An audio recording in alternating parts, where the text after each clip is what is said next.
Who doesn't love themselves a little empty net drama? Well, if you do, you're in luck because last night we got ourselves a pretty good one. The Devils had themselves a frustrating night as things were brewing throughout the game, but especially over in the third period where it all kind of boiled over a bit. See, they were in many ways the better team, but despite the Devils heavily outshooting the Red Wings, and while they did get the opening goal on a power play, I think Talbot definitely had them a bit frustrated. Even more frustrating, despite the shot disparity, the Red Wings would even things up with a late period goal. Fischer with his first of the year, and Marksson's like, was that not offside? Nope. It was not, and we had ourselves a tied game. But just seconds later, DeBrincat forcing a turnover, it's bang bang at the blue line again. He's in and absolutely rips one. Blocker side, as that was also onside? I'm sorry, sir. Yes, it was. And so, outshot 15-8, the Red Wings were somehow up a goal. Then over in the second, more of the same, as they fire one off the post here, but then not 4 minutes in, Cotter gives Raymond a good run. However, play continues, and we got a man down on the other side. Now, Larkin, intentional or not, paid Cotter back, but got him up high with the elbow, as he was a bit shaken up, and the Devils would go up a man. On that power play, he sure fires, catches some bar. Trying again, Meyer from Hughes, and there it is. Meyer breaks his stick, but it's Eric Holla in front, redirecting the old biscuit, and we had ourselves a tied hockey game. However, the Devils continued to pepper Talbot, outshooting the Red Wings 14-6 in the middle frame, as again, it's gotta be frustrating. What really did it was midway through the third, Fischer with a big hit on Dillon, who gets caught in a bit of an awkward place. It's, I think, a clean hit, but Dillon gets himself up and says, no, it wasn't, as the two would go at it. All right, that's enough.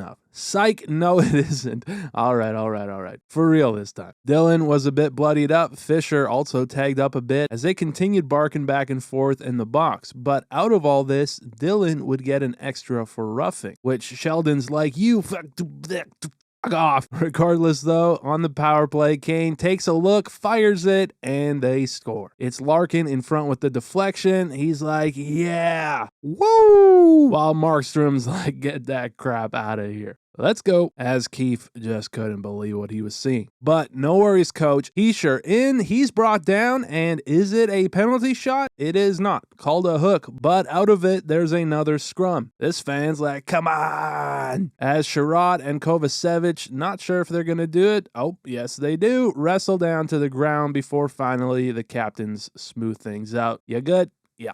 And so with the boxes nice and full, this time it's the Devils coming out of it with the power play. They make quick work of it. Hughes for Hischier, and we got ourselves a tied hockey game again. And again, from there, they continued to throw everything but the sink at Talbot. Hughes nearly beating them here as Talbot flashes some leather before Mercer would then get a late period call, getting his stick up on Mata, and despite outshooting the Red Wings by a wide margin, Detroit got a huge late game opportunity, where Kane again with a look, again with a shot, but this time he does it himself as Showtime gives the Wings the lead for the third time in the game. The theatrics weren't quite over though, as Cotter falls, but this was called a trip, and now Jersey was absolutely gifted a power play. Really? How? Frick you, dude. Under 2 to go, though. Jack looks over like, yo, Keefe, we pulling him? Apparently not. So, under a minute to go now. Finally, the net is empty, but right as the power play would expire. And so, the puck gets cleared on the other end. Rasmussen gets himself all the way down to tuck it in, and he does. But right as he does, Hughes ran into him. He comes flying down, apparently didn't see the road sign, because he runs himself right into a moose and goes down. Rasmussen gives him the old stare down, whips the twig back. Woo! I'm not sure what the much smaller Hughes was expecting exactly, as the much larger Rasmussen, a unit of a man with an absolute stone cold empty net goal. Now, all of this led to plenty of conversation in front of the benches, but ultimately this one was decided. The Red Wings took their third straight, advanced now to 4-3 on the season in what was a fun one. With that though, thank you guys for watching. I appreciate it very much, and I'll see you in the next one.